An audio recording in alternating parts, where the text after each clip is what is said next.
Let's bring in Teddy Schleifer, a reporter for the New York Times who covers billionaires. That includes Elon Musk. He is also an MSNBC contributor. And Greg Brower, former U.S. attorney and former DOJ official in the Bush and Obama administrations. Gentlemen, thanks for joining us. Greg, what are the legal considerations here? Can Trump just claim total power over agencies that Congress did not intend to place under White House control? Does Congress have to reel him in? Are they the only ones who can? And is there any apparent willingness to do that? Well, Alex, you hit on the two things that we likely will see. One is litigation, whereby interested parties will challenge these moves in court, and it will be up to federal courts to decide whether the president is acting within legal limits or not. Those cases will take a long time. They'll start in the district courts and then work their way up potentially to the United States Supreme Court.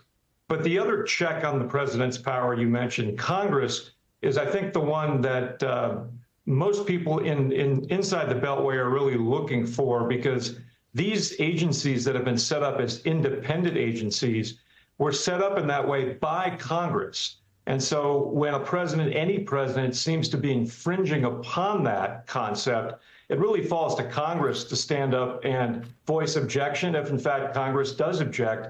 We haven't really heard that yet. It's early days, but I suspect that some in Congress will stand up and say, "Now, wait a minute, that's not how we set these agencies up," and they will have something to say about that. But as one member of the Senate said about in another context the other day, there's not much we can do but complain. I just don't think that's true, especially in the Senate, where the Senate, of course, holds power over the president's confirmations, his nominations who need to be confirmed, and so we just haven't seen much of the separation of powers really working lately the way it typically works. And I'm looking to Congress to step up and change that.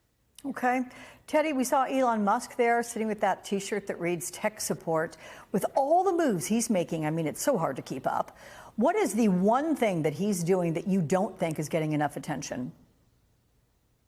Yeah, I mean, we're sort of playing Mad Libs here in Washington, and where it's like, Musk aide X shows up at agency Y demanding thing Z, and you're not wrong to be overwhelmed by sort of the dizzying element here, where he's doing so many things at once. Like it's people feel like he's winning, right? People feel like he's just overcoming, the bureaucracy as it is and doing so much. I mean, the one thing that I think is possibly going to stop Elon Musk is the courts, and that sort of seems to be one of the only guardrails that is going to be keeping Elon Musk in check. Congress appears very pliant and willing to go along with whatever Trump does.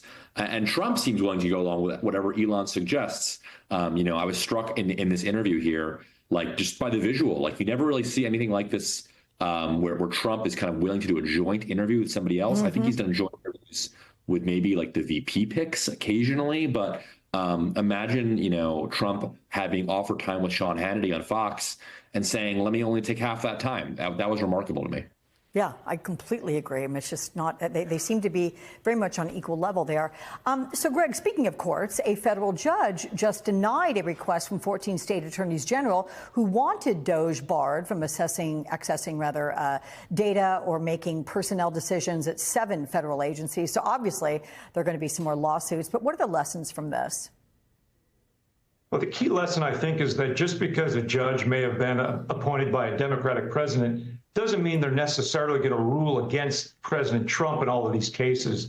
A judge who's doing her job is going to look at the law and make sure, as was not found in this case, that irreparable harm has been done such that a restraining order, at least temporarily, should be instituted to stop the executive action. So I think we're going to see a mixed bag of in terms of judges, Republican-appointed judges, Democrat-appointed judges, trying to rule on these cases on the merits, case by case. Some are going to go against the president, some won't. And that's the way the system should work.